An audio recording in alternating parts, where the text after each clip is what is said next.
7 ദിവസത്തെ കാത്തിരിപ്പിന് ശേഷം സുനിത വില്യംസും ബിജ് വിൽമോറും ഭൂമിയിലേക്കുള്ള യാത്രയിലാണ്. വെൽക്കം ടു ഭൂമി.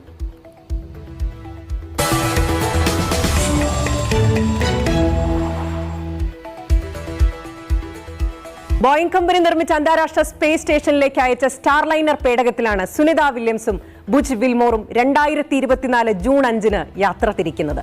സ്പേസ് സ്റ്റേഷനിലേക്ക് പോയത് 8 ദിവസത്തെ ഗവേഷണത്തിനാണ്. അതായത് ജൂൺ 14-ന് തിരികെ വരാനായിരുന്നു പ്ലാൻ.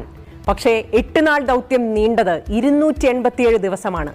ആ യാത്രയുടെ ചുരുക്കം, പ്രതിസന്ധികൾ എന്തായിരുന്നു ഈ ദൗത്യത്തിലുടനീളം സംഭവിച്ചത്? ആദ്യം ചുരുക്കത്തിൽ കാണാം, പിന്നീട് യാത്രയുടെ പുതിയ അപ്ഡേറ്റുകളിലേക്ക് നമുക്കെത്താം.